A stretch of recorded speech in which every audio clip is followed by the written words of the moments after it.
शांति। हम सभी ये तो जानते हैं कि स्वास्थ्य या हेल्थ हमारे लिए बहुत आवश्यक है, लेकिन जब हम हेल्थ की बात करते हैं तो सबसे पहले अपने सामने क्या नज़र आता है? डॉक्टर्स और हॉस्पिटल्स याद आते हैं। लेकिन देखा जाए वो केवल 10% है।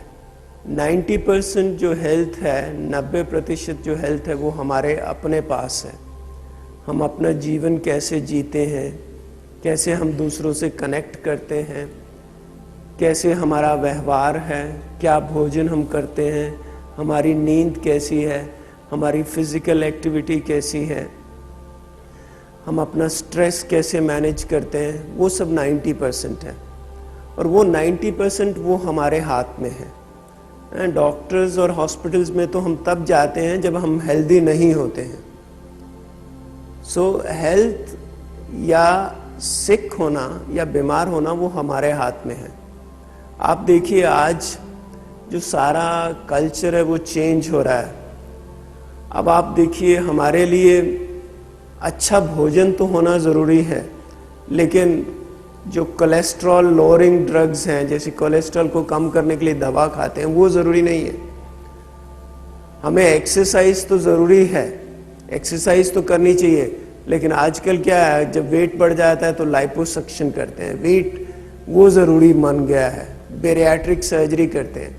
इसी तरह से हमारा परिवार अच्छा होना चाहिए, हम खुश रहें, ना कि हमें एंटी डिप्रेसेंट की ज़रूरत पड़े।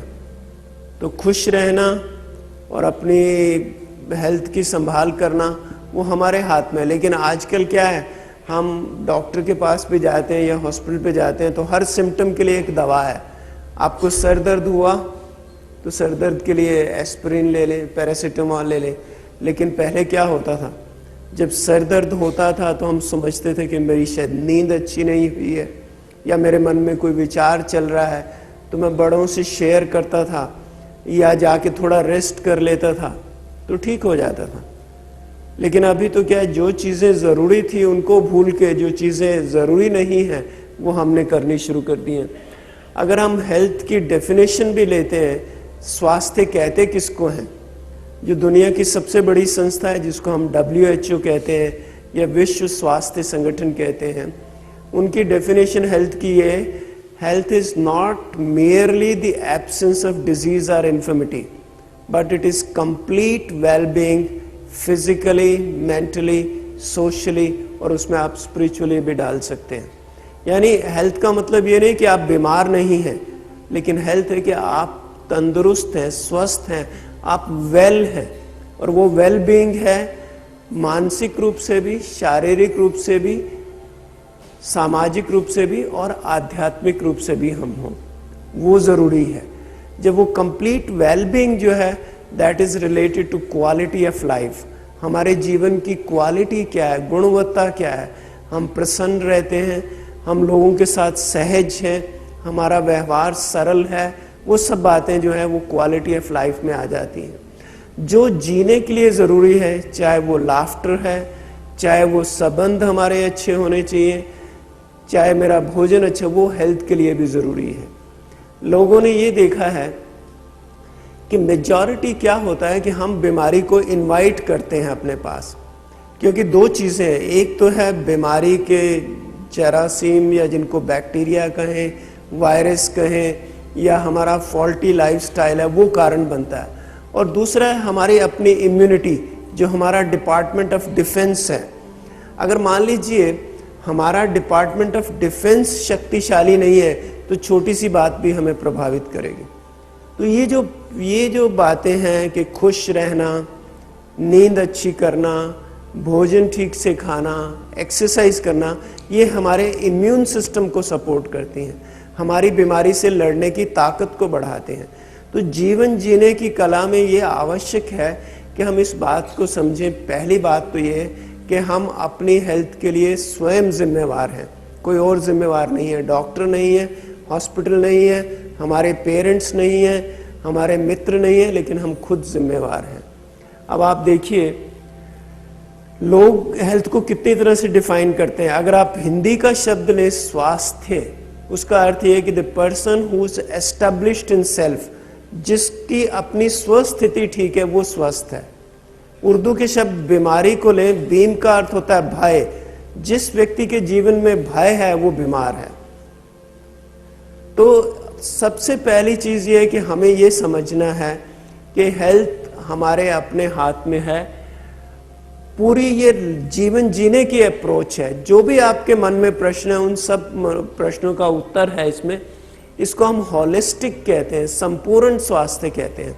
और ये कोई जो हेल्थ है ये नहीं कि आज है, हमारी ये कॉन्टिन्यूम है, ये लगातार है, ये चलती है। जैसे एक स्पेक्ट्रम पे बीमार है, दूसरे स्पेक्ट्रम पे आप वेल हैं, और तीसरा स्पेक्ट्रम बीच में आ जाता है जिसमें आपको कोई सिम्टम्स नहीं है, कोई तकलीफ नहीं है।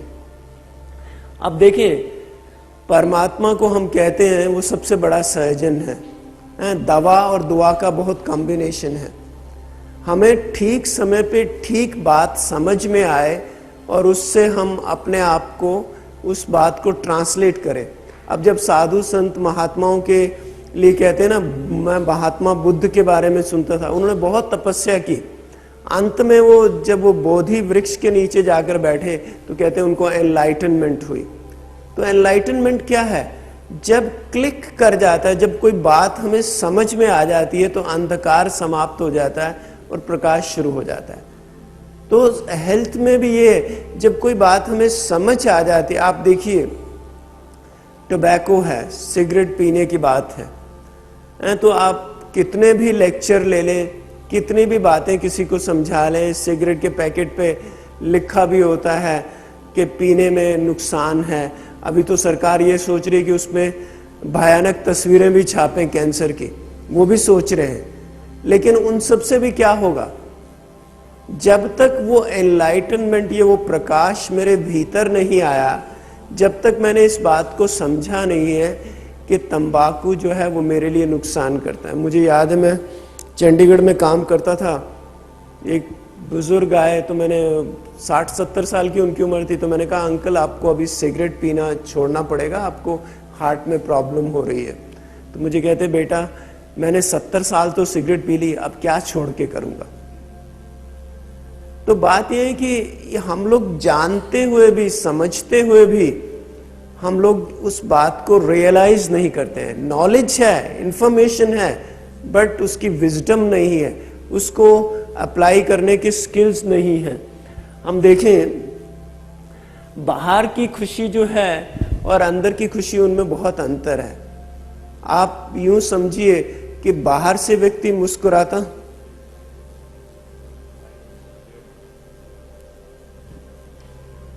अच्छा ठीक है,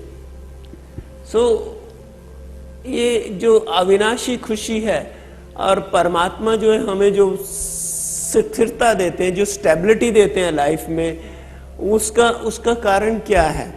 अब आप देखिए, हमारा कनेक्शन नहीं हो परमात्मा से तो परमात्मा से हमें प्राप्ति भी नहीं हो सकती। यहाँ हम ये समझते हैं कि संबंध है, और संबंध का आधार परिचय है। जब डॉक्टर के साथ रैपट हो जाती है तो क्या होता है कि आप मीलों दूर कोई डॉक्टर रहता है, उसके पास दिखाने के लिए जाएंगे, क्योंकि उसके पास, उस पर आपको फेथ है। और आपके पड़ोस में कोई डॉक्टर रहता हो, आप उसके पास नहीं जाएंगे।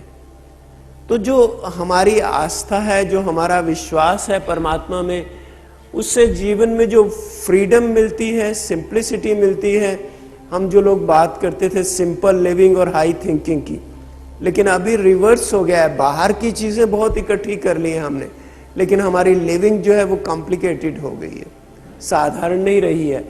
तो जीवन जीने के लिए जैसे प्रार्थना भी जरूरी है, विश्वास भी जरूरी है, टॉलरेंस भी जरूरी है, फॉरगिवनेस। लोगों ने ये कहा कि जिन व्यक्तियों के जीवन में रिजेंटमेंट है, अंदर चिड़चिड़ापन है, जिनके जीवन में कुछ ना कुछ, बाहर भले वो गुस्सा नहीं करे लेकिन अंदर एक घुटन महसूस करते हैं, उनको सिकनेस ज्यादा होती है।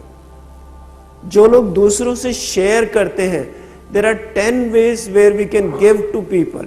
जरूरी नहीं है कि हम धन दें, लेकिन किसी को हम रिस्पेक्ट देते हैं, किसी को हम साहस देते हैं, किसी को हम एनकरेजमेंट देते हैं, तो वो भी एक देने का तरीका। किसी को हम नर्चर करते हैं, किसी को हम स्पिरिचुअली नरिश करते हैं, वो सब देने का तरीका है। ये जितनी भी वैल्यूज हैं, अनकंडीशनल लव है या विजडम है, जो भी विचार हमारे मन में चलते हैं, वो विचार हमारे मन से हमारे तन को प्रभावित करते हैं, हमारे संबंधों को प्रभावित करते हैं, हमारे रहने सहने के ढंग को प्रभावित करते हैं। So the mind and body are interconnected and interdependent. What is happening in mind reflects in physical systems. हमारी फिजियोलॉजी, हमारी डाइजेशन, हमारा हार्ट, वो सब विचारों से प्रभावित होता है। आपने देखा होगा, लोगों ने यहाँ तक रिसर्च की, संगीत जो है, म्यूजिक, जो म्यूजिक हमें तन्मयता देता है, जो म्यूजिक हमें सुकून देता है, वो म्यूजिक जो है लोगों के ब्लड प्रेशर को भी कम करता है, उनके स्ट्रेस लेवल को भी कम करता है वो एक फिजिकल चीज, लेकिन वो हमारे सिस्टम्स को प्रभावित करती है।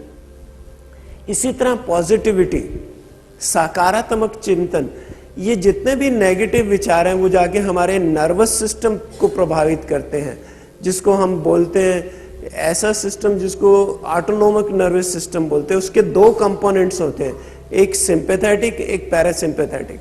तो सिंपैथेटिक जो है वो स्ट्रेस में एक्टिवेट होता है, और जब आप रिलैक्स होते हैं पैरासिम्पैथेटिक सिस्टम एक्टिवेट। इन दोनों का बैलेंस होना बहुत जरूरी है। तो जब हमारे विचार पॉजिटिव होते हैं, प्योर होते हैं, पावरफुल होते हैं, तब हम बैलेंस अचीव कर पाते हैं। तभी उसके बाद हमें जैसे मैंने कहा कि ये एक लाइन है, एक रेखा है। एक तरफ इलनेस है, क्रॉनिक कंडीशन हो सकती है, और दूसरी तरफ जो है वो वेलनेस है। और ये देखा गया है कि जो लोग अपनी हेल्थ की संभाल खुद करते हैं वो जल्दी स्वस्थ होते हैं। यहाँ तक देखा गया कि जैसे बुजुर्गों को घुटने का दर्द शुरू हो जाता है, तो जिन बहनों और माताओं ने अपनी संभाल खुद करनी शुरू कर दी, उनकी मोबिलिटी बेटर थी। यहाँ तक लोगों ने रिसर्च की कि बच्चे जो अस्थमेटिक थे, जब उनको अस्थमा के बारे में पूरा ज्ञान दिया गया, उनको एजुकेट किया गया, तो उनके इमरजेंसी रूम एडमिशन्स कम हो गए। इसी तरह से बर्न पेशेंट जो होते हैं, सुसाइडल बर्न्स नहीं, जो एक्सीडेंटल बर्न्स थे, उन पेशेंट्स को अपनी ड्रेसिंग करनी खुद सिखा दी गई। तो जब उन्होंने अपनी केयर में खुद पार्टिसिपेट करना शुरू किया, तो उनके वुंड्स जो हैं वो फास्टर हील होने शुरू हो गए। तो जब तक हम खुद इन्वॉल्व नहीं होते, खुद पार्टिसिपेट नहीं, हमारे यहाँ तो ये सिस्टम है कि जो घर का बड़ा होता है, जब वो बीमार होता है तो क्या होता है, कोई आके पूछेगा आप क्या खाएंगे, आपको क्या चाहिए, आपको कुछ ज़रूरत है, तो उनको लेटने के लिए कह दिया जाता है। लेकिन जब तक हम एक्टिवली पार्टिसिपेट नहीं करते हैं अपनी केयर में, तब तक रिकवरी पॉसिबल नहीं है। क्या जो फैक्टर्स हैं जो हमारी हेल्थ, जब हम बीमार होते हैं, बीमार से हमारी हीलिंग को क्या क्या प्रमोट करता है, उसमें देखिए सोशल सपोर्ट बहुत ज़रूरी है। ये देखा गया है कि जो लोग अकेले रहते हैं, जिन लोगों के परिवार टूटे हुए हैं, उनको अगर हार्ट की बीमारी होती है तो उनको एरिथमिया ज़्यादा होते हैं। और उन लोगों ने ये भी किया, वेस्ट में तो ये होता है, अकेले अकेले रहते हैं पश्चिम में, तो किसी ने अपने पास एक कुत्ता रख लिया या बिल्ली रख ली और बिल्ली से भी बातें करनी शुरू कर दी, तो भी उनके हार्ट की हेल्थ इंप्रूव हो गई। सोशल सपोर्ट बहुत जरूरी है। सामाजिक जो व्यवस्था है उसमें भी हमारा वेल्थ है। लाइफस्टाइल चॉइसेस, क्या हम, हमारी डे टू डे चॉइसेस क्या है? क्या हम नाश्ता ठीक समय पे करते हैं? क्या हम ठीक समय पे उठते हैं? हम जब उठते हैं तो हमारी मन की स्थिति क्या होती है? हम क्या फिजिकली एक्टिव हैं? वो लाइफस्टाइल चॉइसेस, आप फूड की क्या प्रेफरेंसेस हैं, वो हमारी जीवन पद्धति क्या है, हमारा जीवन जीने का स्टाइल क्या है, वो बहुत जरूरी है।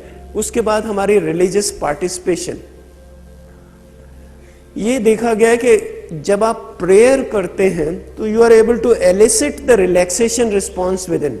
आप देखते हैं स्ट्रेस में होता है फाइट फ्लाइट रिस्पॉन्स, या तो आप तनाव की जब कोई स्थिति होती है, या तो उससे आप जूझेंगे, लड़ेंगे, या उससे भागने की कोशिश करें, लेकिन उसका ऑपोजिट है रिलैक्सेशन रिस्पॉन्स।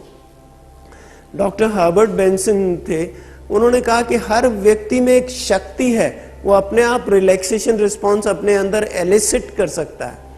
वो किस तरह से कर सकता है कि बाहर के विचारों को कट ऑफ करना होता है, मन में किसी भी चीज पे एकाग्र करें, किसी मंत्र पे करें, किसी म्यूजिक पे करें, किसी ध्वनि पे करें, तो उससे क्या आप रिलैक्सेशन रिस्पॉन्स एलिसिट कर सकते हैं। तो प्रेयर में और मेडिटेशन में ऐसा रिलैक्सेशन रिस्पॉन्स आप एलिसिट कर सकते हैं, और उससे क्या है कि आपकी इम्यूनिटी बढ़ती है। फिर आपकी पर्सनैलिटी कैरेक्टरिस्टिक्स क्या है, आप दूसरों को कितना रिस्पेक्ट करते हैं, मन में कोई घुटन तो नहीं बनाए रखते हैं। अब कुछ लोग होते हैं हर चीज़ को फिलॉसफी में लेते हैं, जिनको हम स्टोइक पर्सनैलिटी कहते हैं। हर चीज़ को यूँ कहेंगे जो होना होगा सो हो जाएगा, और घुटते रहेंगे। स्टोइक पर्सनैलिटीज वो हैं जो इमोशंस को सप्रेस करते हैं। इसी तरह से दूसरी एक पर्सनैलिटी होती है जिसको हम बोलते हैं पर्सनैलिटी ए। ये लोग जो होते हैं हमेशा कंपटीशन में, हमेशा उनका युद्ध चलेगा समय से या व्यक्ति से। हमेशा वो एयरपोर्ट पे भी जाना होगा तो लास्ट मिनट पे फ्लाइट कैच करेंगे, हर चीज को भाग भाग के करेंगे, तो वो पर्सनैलिटी है। तो इस तरह से जो पर्सनैलिटी कैरेक्टरिस्टिक्स हैं, आजकल जैसे बिजनेस वर्ल्ड में क्या हो गया, डेडलाइंस हैं, कंपटीशन है, टारगेट्स हैं, वो अचीव करने हैं। उससे क्या होता है, उसको भुगतना पड़ता है हेल्थ को, व्यक्ति की हेल्थ को अफेक्ट होता है। आप ये देखिए डॉक्टर्स भी जब लंबा समय तक काम करते हैं, आजकल क्या हो गया, जब वो हेल्थ को नेग्लेक्ट करते हैं तो वो भी उन चीज़ों में फंस जाते हैं। एक रिसर्च हुई थी कि डॉक्टर्स में भी ब्लड प्रेशर के लेवल बढ़ रहे हैं। अब आप देखिए नॉलेज है, लेकिन नॉलेज को विजडम में ट्रांसलेट करना किसको है, वो हमें करना है। तो ये जो फैक्टर्स हैं ये कॉन्शियसनेस रिलेटेड फैक्टर हैं, वो हमारी चैतन्यता से रिलेटेड फैक्टर्स हैं। इन फैक्टर्स के द्वारा हम अपनी हीलिंग को इम्प्रूव कर सकते हैं। अब भारत का हाल देखिए अभी क्या है। भारत हम कहते थे अंडर डेवलप्ड कंट्री है, यहाँ तो इन्फेक्शंस हैं, न्यूट्रिशन की प्रॉब्लम्स हैं, वो सब है। लेकिन मेनली आप देखें हार्ट डिजीज कैसे बढ़ रही है। पहले जब हम लोग मेडिकल कॉलेज में पढ़ते थे इट वाज अनहर्ड, कभी इमेजिन नहीं कर सकते थे कि 30-35 साल के व्यक्ति को हार्ट की प्रॉब्लम हो रही है। अभी हमारे इमरजेंसी रूम में 35 साल के लोग आते हैं हार्ट अटैक से। और अभी उसका सिंपल सा तरीका है, हमने यहाँ एक रिसर्च की थी माउंट आबू में, हमारे कार्डियोलॉजिस्ट ने हार्ट पेशेंट्स को हमने बुलाया जिनकी एंजियोग्राफी हुई थी। उनकी एंजियोग्राफी हुई, that means they had documented evidence of coronary artery blockages. हमने कुछ नहीं किया, उनकी दवाओं को नहीं बदला, उनको 1 सप्ताह अपने पास रखा, उनके काउंसलिंग की, उनको साइकोलॉजिकल क्वेश्चनर्स दिए, उनकी पर्सनालिटी एनालाइज की, फिर उनको हमने मेडिटेशन दिया, उनको एक्सरसाइज, जो सिंपल वॉकिंग, सुबह 45 मिनट ब्रिस्क वॉकिंग और शाम को 30 मिनट जेंटल स्ट्रॉल, ये उनको दी। और वेजिटेरियन डाइट, वेजिटेरियन डाइट में क्या था, शाकाहारी भोजन जिसमें फल ज़्यादा थे, स्प्राउट्स थे, कोर्स ग्रेन्स थे, ऑयल मिनिमम था, सॉल्ट मिनिमम था, ये भोजन दिया। हमने क्वांटिटी रिस्ट्रिक्ट नहीं की, उनको 1 सप्ताह तक अपने पास रखा, फिर 6 महीने के बाद बुलाया, और फिर 2 साल के बाद हमने उनके सारे पैरामीटर्स रिपीट किए, उनकी एंजियोग्राफीज भी की, उनके लिपिड प्रोफाइल भी किया, उनका एक्सरसाइज टॉलरेंस भी किया, उनके स्ट्रेस हार्मोन्स भी देखे, उनका ईईजी भी किया। तो हमने ये पाया कि जो लोग रेगुलरली मेडिटेशन कर रहे थे, प्रोग्राम को एडहियर कर गए रहे थे, उनकी आर्टरीज ओपन अप हो गई, उनको बाईपास या एंजियोप्लास्टी की ज़रूरत नहीं पड़ी। हमने ऐसे लगभग 3000 पेशेंट्स को, अभी भी ये प्रोग्राम रेगुलरली चल रहा है। पहले ये प्रोग्राम गवर्नमेंट ऑफ इंडिया ने सपोर्ट किया था, उन्होंने खर्चा उठाया था ये सारे पैरामीटर स्टडी का। अब हम लोग खुद कर रहे हैं और वॉलंटरी कंट्रीब्यूशन से उसको चला रहे हैं। और वैसे भी देखिए आप बाईपास सर्जरी करवाने के बाद भी तो लोगों को अपनी जीवन पद्धति तो बदलनी पड़ेगी, भोजन भी बदलना पड़ेगा। और पहले ही हम ऐसे कर लें तो हम उस सब खर्चे से भी बच जाएंगे और मुश्किल से भी बच जाएंगे। तो टाइम जो है वो ये कहता है कि हम समय को समझें, और जो भी नेचुरल डाइट है, अभी आप देखिए जो भारत में जितने भी स्पाइसेस हैं, जितने भी नॉर्मल हमारे फूड्स हैं उन सब के कोई ना कोई हेल्थ बेनिफिट आप रिसर्च में बता रहे, चाहे वो हल्दी है, चाहे वो है, चाहे वो अदरक है, इन सभी चीजों के आपको हेल्थ बेनिफिट्स मिल रहे हैं।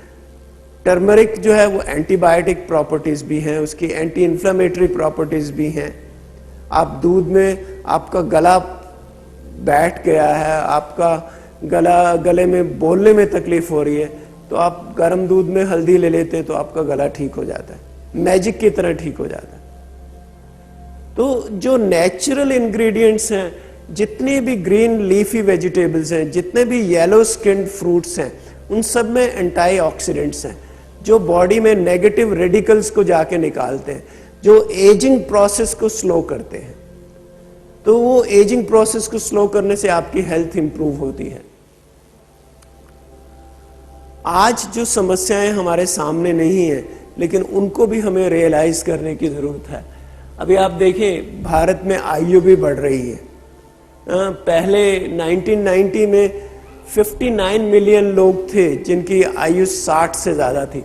2020 तक वो 124 मिलियन हो जाएंगे। एजिंग पॉपुलेशन बढ़ रही है। तो आज जो आप अपनी लाइफ में इन्वेस्ट करेंगे, चाहे वो एक्सरसाइज से, चाहे वो डाइट कंट्रोल से, चाहे मेडिटेशन से, चाहे स्ट्रेस मैनेजमेंट में, वो रिफ्लेक्ट करेगी 10 इयर्स लेटर। अगर आप 60 साल पे जो एफर्ट कर रहे हैं, that would reflect at the age of 70 years, you will feel more strong. चाहे वो योगा है, चाहे वो प्राणायाम है, चाहे भोजन पे ध्यान है। तो हमें ये देखना कि हमारी आयु बढ़ रही है, लेकिन आयु के साथ हमारी समस्याएं तो नहीं बढ़नी चाहिए। उनको कैसे हम कंट्रोल कर सकते हैं?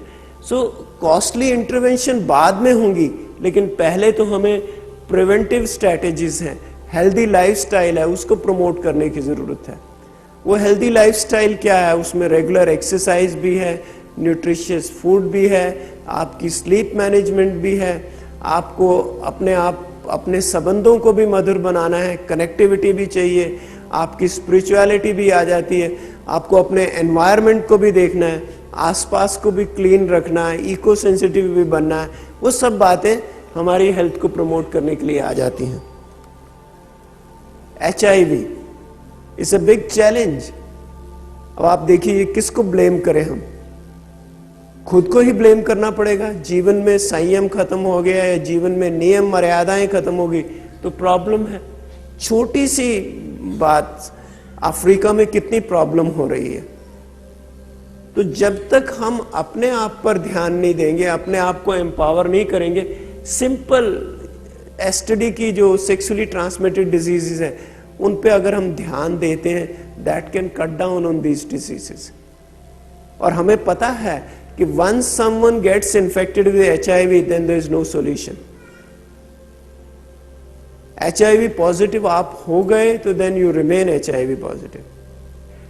You need to really bring back those old values into your life if you want to combat this. Incidence बढ़ रहा है। विजुअल हैंडीकैप्स, कैटरेक्ट है या रिफ्रैक्टिव एरर्स हैं, भारत में ये भी बहुत बड़ी समस्या है। लगभग 12 million people are completely blind and there are another 20 millions which have serious visual handicaps.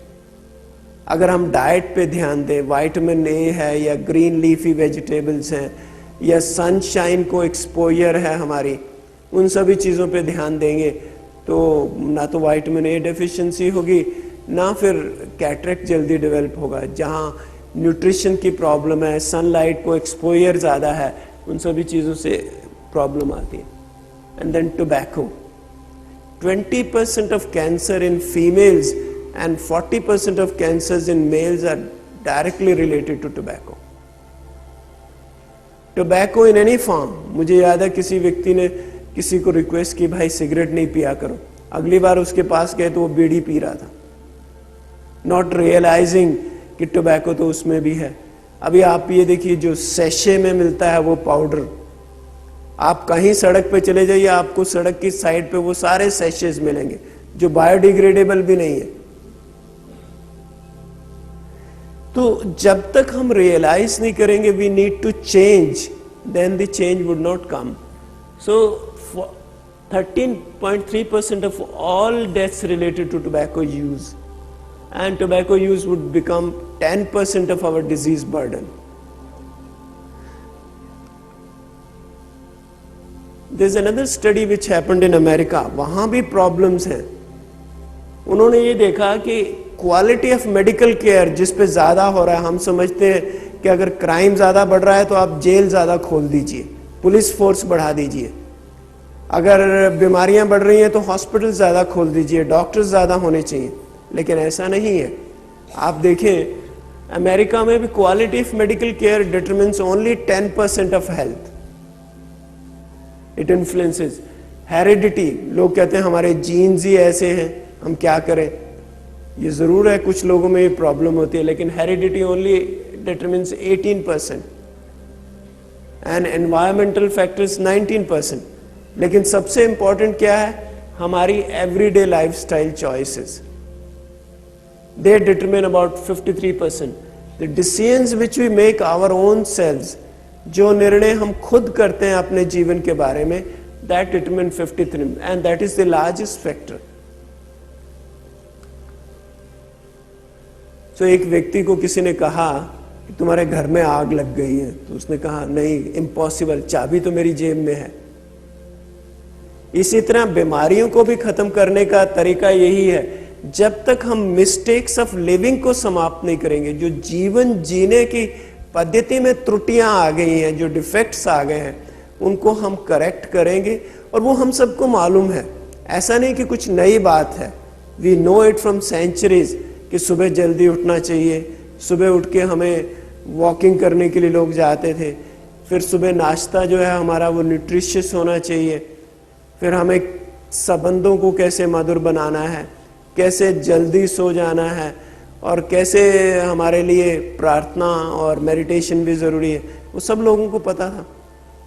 वो उन सब चीजों को, एनवायरनमेंट को. सो लाइफस्टाइल भी क्या है, लाइफस्टाइल भी जो है कंसिस्टेंट इंटेग्रेटेड, जो आप रोज करते हैं, जो आपके जीवन का अंग बन गया है. हमारे मैनर्स क्या है, हमारा दृष्टिकोण क्या है. लोग कहते हैं जो आप करते हैं वो इतना इंपॉर्टेंट नहीं है, लेकिन आपके करने के पीछे आपका भाव क्या है. What is the intention behind the action. जो भी आप काम कर रहे हैं उसके पीछे आपका भाव क्या है, आपकी वृत्ति क्या है, वो ज्यादा इंपॉर्टेंट है. मान लीजिए आप किसी को सम्मान भी दे रहे हैं, तो उसके उस समय आपकी वृत्ति क्या है. एक तो आउट ऑफ लव आप किसी को रिस्पेक्ट दे रहे हैं, एक आउट ऑफ फियर दे रहे हैं. दोनों में अंतर है. तो इंटेंशन बिहाइंड द एक्शन, जो आपका एटीट्यूड क्या है, आपका दृष्टिकोण क्या है, आपकी वृत्ति क्या है, आपके मन में क्या है जब आप कर्म कर रहे हैं. मन में अगर स्वच्छता है और आप प्रेम भाव से कर रहे हैं, अनकंडीशनल लव, तो उस कर्म का महत्व ही डिफरेंट हो जाता है. और आप भय से कोई काम कर रहे हैं तो उसका क्या होगा. चरक संहिता में भी, आज से सेंचुरीज पहले जो हमारी आयुर्वेद की पुस्तक है, चरक संहिता में ये भी लिखा था कि जो लोग भारी भोजन खाते हैं, तेल वाला भोजन खाते हैं, जो चिंतित रहते हैं, जो ज्यादा चलते फिरते नहीं हैं और नींद ज्यादा करते हैं, उनके लिए दिल की बीमारी ज्यादा होती है. ये चरक संहिता में सालों पहले लिखा गया, हजारों साल पहले. और अमेरिका के एक फिजिशियन है, उन्होंने कहा कि heart disease before the age of 80 is not God's will but it is due to our own fault. अगर हम अपनी जीवन पद्धति को बदलते हैं. लोगों ने बहुत रिसर्च की है, जो हम आपसे शेयर कर रहे हैं वो दुनिया भर में चल रहा है कि लोग जो ध्यान लगाते हैं, साधना करते हैं, प्रेयर करते हैं, उन्होंने 6 लाख नॉन मेडिटेटर्स को 2000 मेडिटेटर से कंपेयर किया, उनकी हेल्थ की कैरेक्टरिस्टिक स्टडी की. तो ये देखा कि 87% reduction in heart disease and 55% reduction in tumours, cancer या नॉन कैंसरस ट्यूमर्स. 11 साल तक उनको फॉलो किया फिर, और 11 साल फॉलो करने के बाद देखा कि उनका हेल्थ पे खर्चा जो था that was reduced by 63%. 11.4 times less admissions, और 3.3 times less for cancer, 6.7 times less for psychiatric illnesses या नशे की वजह से जो तकलीफें होती हैं। तो ये स्टडी हुई अमेरिका में।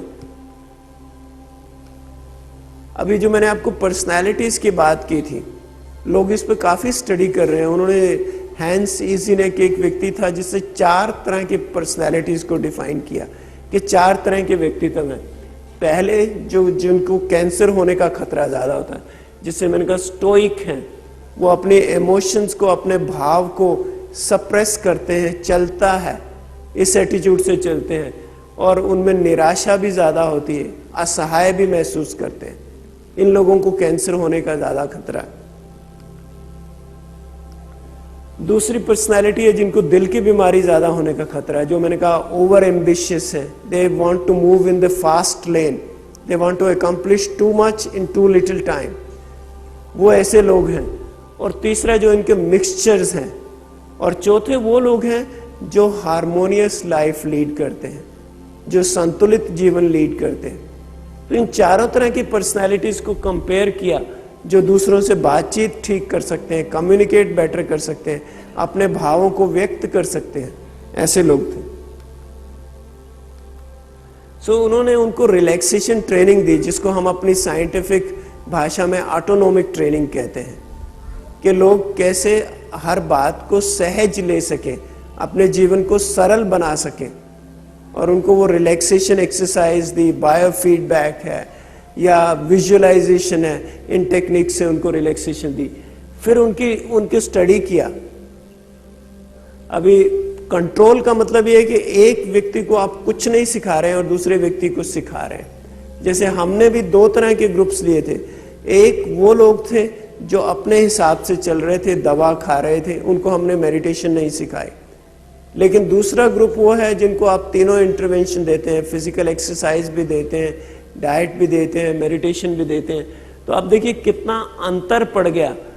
टोटल 234 या 239 पेशेंट्स हैं, उनमें से जो कंट्रोल ग्रुप था जिनको मेडिटेशन या रिलैक्सेशन नहीं सिखाई गई, तो 234 में से over a period of year 11 साल में 111 डेथ हुई कैंसर से। कैंसर का इंसिडेंस 129 था, हार्ट से 36 हुई और हार्ट का इंसिडेंस 45 था, अदर डेथ्स जो है 33 हुई। आप कंट्रोल ग्रुप में देखें तो कितना अंतर नजर आ जाता है।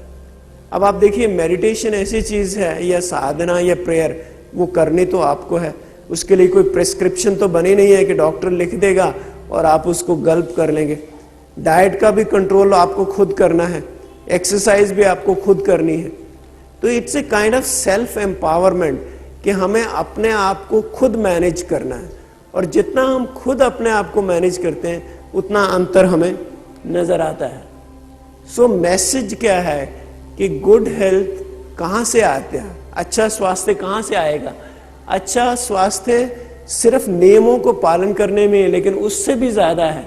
जो चीजें जीवन जीने के लिए जरूरी हैं, जो हमारे जीवन को सहज बनाने के लिए जरूरी है, वो उससे हमारी हेल्थ भी बढ़ती है। चाहे वो ऑप्टिमिज्म है, आशावादी बनना है, चाहे वो लाफ्टर है, चाहे संबंधों में कनेक्टेडनेस है, चाहे सपोर्ट है, चाहे कमिटमेंट है। और फिर आजकल क्या हो गया, लोगों में लगता है, उनको लगता है जीवन जीने का पर्पस ही नहीं है, सेल्फ वर्थ नहीं है, अपने आप के प्रति सेल्फ रिस्पेक्ट नहीं है। तो सेल्फ वर्थ भी जरूरी है और सेंस ऑफ कंट्रोल भी है। लाइफ के प्रति हमारा परसेप्शन क्या है, जीवन को हम किस नजरिए से देखते हैं, वो सब चीजें जरूरी हैं। सो मैसेज तो यही है कि what most enriches our life is also good for our health. जो हमारे जीवन जीने के लिए जरूरी है वो हमारी हेल्थ के लिए भी जरूरी है। मार्टिन सेलिगमैन जो है अमेरिका की साइकोलॉजिस्ट एसोसिएशन के प्रेसिडेंट हुए हैं। आज तक क्या था कि साइकोलॉजिस्ट भी नेगेटिव इमोशंस को स्टडी करते थे। वो समझते थे गुस्से से क्या नुकसान होता है, चिड़चिड़ेपन से क्या नुकसान होता है, होपलेसनेस से। लेकिन उन्होंने पॉजिटिव इमोशंस को स्टडी किया कि पॉजिटिव इमोशन लाइक जो लोग खुश रहते हैं, जो लोग ईमानदार हैं, जो लोग दूसरों की मदद करते हैं, जिन लोगों में सहनशीलता ज़्यादा है, उनका उनके इम्यून सिस्टम पे क्या अंतर पड़ेगा। तो उन्होंने ये कहा कि पहले हम ये समझते हैं कि हम अपनी आदतें नहीं बदल सकते। लोग ये कहते हैं नहीं, मेरा तो स्वभाव ही ऐसा है, मैं तो ऐसा ही पैदा हुआ हूँ, मेरा जीवन तो ऐसे ही है। लेकिन मार्टिन सेलिगमैन ने कहा कि you can change your self.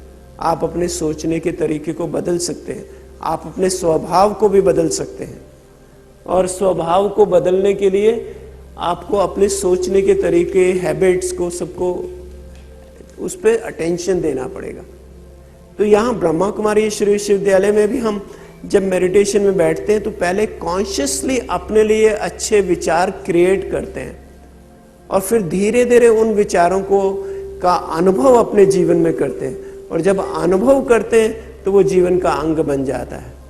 पहले कॉन्शियसली क्रिएट करने पड़ते हैं कि मैं आत्मा शांत स्वरूप हूँ, मैं आत्मा आनंद स्वरूप हूँ। लेकिन धीरे धीरे वो जब अनुभव होता है उन बातों का, उन अनुभवों से फिर आप उसको जीवन का इंटेग्रल पार्ट बना सकते हैं। एबीसी में एक न्यूज थी कि जो लोग गुस्सा छोड़ देते हैं, रिजेंटमेंट छोड़ देते हैं, उनकी सेवेरिटी ऑफ हार्ट डिजीज खत्म हो जाती है। उनको लाइव कैंसर पेशेंट्स में भी उन्होंने पाया कि रिजेंटमेंट एक बहुत बड़ा कारण है कि हम मन में कुछ ना कुछ लिए घूमते हैं, लेट गो नहीं। किसी ने हमें कुछ कह दिया, वो 10 साल भी बाद भी वो व्यक्ति मिलेगा तो वही बात याद आ जाएगी, मन में गांठ बांध लेते हैं।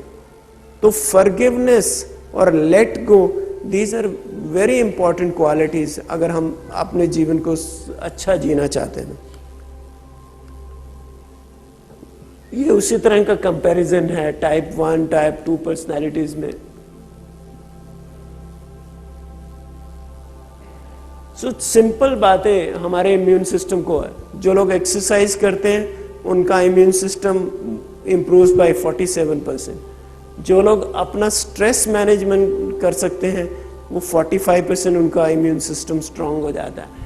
अनफ स्लीप, नींद अगर हम ठीक से करते हैं, 7 घंटे 6 घंटे अच्छी नींद करते हैं, उस नींद से हमारा immune system 40%, balanced meals 37%, not smoking 27%, eating breakfast. लोग आजकल इतनी जल्दबाजी में है, सुबह सुबह भागने की जल्दी होती है, नाश्ता नहीं करते, 1 कप दूध पी लेंगे और भाग जाएंगे।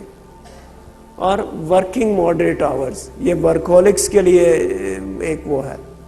एक पुस्तक लिखी गई थी, उसका नाम था इम्यून पावर्ड पर्सनैलिटी। उसने 7 हैबिट्स लिस्ट की कि जिनमें ये 7 हैबिट्स होती हैं उनका इम्यून सिस्टम जो है स्ट्रांग होता है। और उसमें सबसे बड़ी बात उसने कही हेल्पर्स हाई, कि जो लोग निस्वार्थ भाव से दूसरों की सेवा करते हैं, दूसरों को मदद करते हैं, उन लोगों का इम्यून सिस्टम स्ट्रांग होता है। दूसरा उन्होंने कहा कि जिनके पास मित्र हैं, जिनसे आप अपनी कोई अनबन हो गई, कोई बात होगी, किसी से तो आप शेयर कर सके।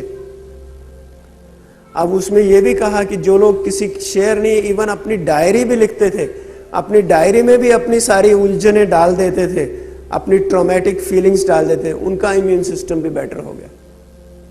तो मन ही मन में जो हम अंदर रख लेते हैं बातें, उनको एक्सप्रेस करने की जरूरत है। So music another which is available to us, relaxation, peace, happiness, meditation, pain relief के लिए भी म्यूजिक यूज करते हैं। There are musics which have been used for healing processes. एक डॉक्टर थे बर्नी सीगल, उन्होंने एक पुस्तक लिखी थी लव, मेडिसिन एंड मिरेकल्स, और उस पुस्तक में वो उन्होंने बताया कि उन्होंने अपने पेशेंट्स को ऑपरेटिंग रूम में भी अपना म्यूजिक जो उनको प्रिय था ले जाने की छुट्टी दे दी। यानी पेशेंट का म्यूजिक ऑपरेशन थिएटर में बज रहा था, वो सर्जन थे, और फिर उन्होंने मेजर किया कि उनकी हीलिंग कैसे फास्ट हुई, कैंसर के पेशेंट से तो कैसे रिकवर हुए। सो किसी भी तरह से स्ट्रेस रिडक्शन के लिए, पेन के लिए म्यूजिक जो है हमारे लिए जरूरी है। सो सार ये कहें, अगर आप हेल्थ की रिस्पॉन्सिबिलिटी लेते हैं तो इसेंस में उसके लिए एजुकेशन जरूरी है, आपको ज्ञान होना जरूरी है। हमें ये होना जरूरी है कि हमें नमक मॉडरेट खाना है। अब ये नहीं कि हमें ब्लड प्रेशर हो तो हम नमक खाते रहें तो बढ़ता रहेगा। हमें डाइट कैसे लेनी है उसकी नॉलेज है, एजुकेशन जरूरी है। पहली बात है वो एजुकेशन, और उस एजुकेशन को हम अपने जीवन में यूज करें। फिर है हमारी स्ट्रेस मैनेजमेंट, कि हम अपने तनाव को मैनेज कर पाएं। अब स्ट्रेस में भी क्या होता है, स्ट्रेस इतना इंपॉर्टेंट नहीं है, लेकिन स्ट्रेस के प्रति हमारा रिएक्शन क्या है वो ज्यादा इंपॉर्टेंट है। आपके बॉस ने आपको अपने ऑफिस में बुलाया और 2 मिनट में कोई बात कही, वो बात तो 2 मिनट में हुई, लेकिन उसकी जो ब्रूडिंग ओवर है, उसके ऊपर जो विचार चलता है, वो दिनों दिन तक चलता रहेगा, महीनों तक चलता रहेगा। मुझे क्यों कहा, मेरे साथ ही ऐसा क्यों हुआ, वाई मी, कितने प्रश्न मन में उठते हैं। आप देखिए, स्ट्रेस के 2 कंपोनेंट हैं। एक है एक्सटर्नल प्रेशर, बाहर का दबाव, बाहर का क्रिटिसिज्म, बाहर की बातें, परिस्थितियां, सिचुएशंस, और दूसरा है हमारा इंटरनल रिस्पॉन्स, कि हम उसको रिस्पॉन्ड कैसे करते हैं, जिसको हम कहें हमारी इंटरनल रेजिस्टेंस। आप देखिए, एक्सटर्नल प्रेशर को तो आप कुछ नहीं कर सकते, आप लोगों को तो नहीं बदल सकते, लेकिन अपने आप को तो बदल सकते हैं। अपनी इंटरनल स्ट्रेंथ तो बढ़ा सकते हैं, अपने आंतरिक संतुलन को तो बनाए रख सकते हैं, आप पेशेंस तो रख सकते हैं, आप धीरज तो रख सकते हैं। उससे आपका स्ट्रेस मैनेज हो जाएगा। क्योंकि हवा का झोंका जब आता है, प्रेशर आता है, उस समय अगर हम अपने आप को संभाल लेते हैं तो वो गुजर जाता है। लेकिन अगर हम उस समय हम रिएक्ट करते हैं, छटपटाते हैं, शोर मचाते हैं, तो क्या होगा, हमारी एनर्जी लेवल कम हो जाती है, हमारी शक्ति कम हो जाती है। तो स्ट्रेस को इफेक्टिवली मैनेज करने के लिए बहुत जरूरी है। फिर उसके साथ कई रिएक्शन है, ये जिनको हम साइकोसोमैटिक डिजीजेस कहते हैं। स्ट्रेस रिलेटेड डिसऑर्डर्स इतने हैं, जिसको हम यूं कहें, चाहे वो स्टमक अपसेट हो जाता है, या अस्थमा हो जाता है, या डायबिटीज है, या ब्लड प्रेशर है, या हार्ट डिजीज है, ये सब स्ट्रेस से रिलेटेड है। नींद नहीं आना। तो इसलिए अगर हम इफेक्टिवली स्ट्रेस को मैनेज करते हैं मेडिटेशन के द्वारा, प्रेयर के द्वारा, म्यूजिक के द्वारा, तो हाँ, मेडिटेशन एक ऐसा साधन है जो आपके व्यक्तित्व को ही परिवर्तन कर देता है, क्योंकि आपके सोचने के तरीके में परिवर्तन आ जाता है। एक गहरा अंतर जो है वो सोल कॉन्शियस और बॉडी कॉन्शियसनेस का। जब आप ये समझते हैं कि जो कुछ मैं कर रहा हूं वो मेरे कंट्रोल में है, What I do, I am responsible for it. No one else is responsible. हमारे यहाँ सबसे ज्यादा प्रॉब्लम ये होती है, हम कुछ करते हैं तो सोचते हैं दूसरे क्या सोचेंगे, मेरे पड़ोसी क्या कहेंगे मैं ऐसा कर रहा हूँ। मैं सुबह सुबह उठ के एक्सरसाइज करने जा रहा हूँ तो पहले तो 2-4 लोगों से सुनना पड़ेगा, अरे क्या हो गया, कई बातें सुनते हैं। लेकिन हमें ये सोचना है what is good for me. मैं अगर मुझे प्रेयर से फायदा हो रहा है, मुझे मेडिटेशन से फायदा हो रहा है, तो आई शुड ले एम्फेसिस ऑन दैट। ये नहीं कि दूसरे कहेगा अरे अभी इस उम्र में साधु बनने चले। कई बातें सुननी पड़ेंगी। तो हम दूसरों के जो what people think about it, उस पे हमारी लाइफ डिपेंडेंट हो गई है। Then is spirituality. स्पिरिचुअलिटी का सिंपल सा अर्थ है कि हमें अपनी कर्म फिलॉसफी को जानने का, क्या what is which is important to me. अगर मुझे खुश रहना है तो मुझे खुशी दूसरों के साथ शेयर करनी है। अगर मुझे खुश रहना है तो I have to do something which would make me more energetic, जो which is more creative, which is more productive, which is more enriching the life. अगर दूसरों को उससे फायदा हो रहा है तो मुझे फायदा होगा ही होगा। उसके बाद है exercise. Exercise is a must. लोग पहले कहते थे कि ब्रेन के जो न्यूरॉन्स हैं वो एक बार डेड हो जाएं तो फिर ग्रो नहीं करते। अब लोगों ने ये रिसर्च किया कि जो लोग रेगुलरली एक्सरसाइज करते हैं, फिजिकल एक्टिविटी है, उनके अंदर एक न्यूरॉन रिजेनरेटिंग फैक्टर होता है। पहले कहते हैं ना ऑल प्ले मेक्स यू डल, लेकिन अभी ये कहते हैं जो लोग खेलते हैं, जो लोग एक्सरसाइज करते हैं, they are mentally also more alert because your neurons are regenerated. Exercise is good for so many illnesses, चाहे वो ब्लड प्रेशर है, चाहे वो डायबिटीज है, चाहे वो एस्थमा है, चाहे वो आर्थराइटिस है, चाहे वो कैंसर्स हैं। जो लोग फिजिकली एक्टिव हैं they always stay more healthy. And then is nutrition. You just remember this word, essence, ESSEN, and then is C, connectedness. कितने हमारे मित्र हैं, हमारे संबंधों की कनेक्टिविटी कितनी है, मधुरता कितनी है, कितने लोगों से हम बातचीत कर सकते हैं। नहीं तो क्या होता है, सामने से गुजर जाते हैं, वो मुंह उधर कर लेता है, मैं मुंह इधर कर लेता हूं। कितने लोगों से मैं बातचीत कर सकता हूँ, शेयर कर सकता हूँ, वो है connectedness. And then is environment, हमारा आसपास का एनवायरमेंट कैसा है, उसको भी क्लीन रखना, इको सेंसिटिव रखना, चाहे वो ट्री प्लांटेशन है, चाहे वो पानी की कंजर्वेशन है, चाहे वो वेस्ट मैनेजमेंट है, चाहे हमें अल्टरनेटिव एनर्जी सिस्टम यूज करने की जरूरत है, they are also health promoting. जो कुछ भी नेचुरल है, it naturally enhances your life without any effort, without any cost. आप मुझे बताइए, एक्सरसाइज या स्पिरिचुअलिटी या प्रेयर या मेडिटेशन या अपने आप को मैनेज करना, इसकी कॉस्ट क्या है? It cost nothing, it just that we need to pay attention. हमें एफर्ट करने की जरूरत है। Nothing happens by chance, nothing happens of its own, you need to make effort. आप जब तक मेहनत नहीं करेंगे तब तक कुछ नहीं मिलेगा। मैं न्यूयॉर्क में था, एक प्रोफेसर थे, उन्होंने एक पुस्तक दी मुझे, उन्होंने खुद लिखी थी, why good things happen to good people, कि अच्छे लोगों को अच्छी रिजल्ट क्यों मिलती है। जो हमारी अच्छी आदतें हैं, चाहे हम उसको भारत में कर्म फिलॉसफी कह देते हैं, अब वो लोग रिसर्च कर रहे हैं कि जो लोग किसी की लाइफ को नर्चर करते हैं, किसी को रिस्पेक्ट देते हैं, किसी को जीवन में करेज देते हैं, फॉरगिव करते हैं, किसी के साथ सेलिब्रेट करते हैं, वो लोग जो है उनका अपने आप उनके पास वापस आता है। जो न्यूटन का थर्ड लॉ ऑफ मोशन है, that every action has equal and opposite reaction, वो कर्म फिलॉसफी के साथ रिलेटेड है। हम कुछ भी करें, वो करें जिससे हमें आनंद मिलता है, जिससे दूसरों को आनंद मिलता है, वही जरूरी है। ये हॉस्पिटल का पिक्चर है आपको। हमने हॉस्पिटल में एक चीज इंटेग्रेट की है कि मॉडर्न मेडिसिन के साथ साथ meditation, positive thinking, magnets, yoga, Ayurveda, सब कुछ इंटेग्रेट किया है। 1991 में यह हॉस्पिटल एस्टेब्लिश किया था। आउट पेशेंट्स हैं, 102 बेड्स हैं, Ayurveda, homeopathy, magnet therapy, acupressure, acupuncture, meditation is part of the hospital. सब सपोर्ट सर्विसेज जैसे मॉडर्न हॉस्पिटल होता है वैसे पूरा मॉडर्न हॉस्पिटल है।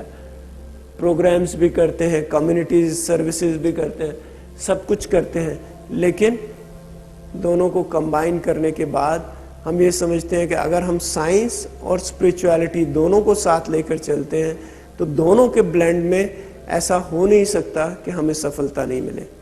धन्यवाद।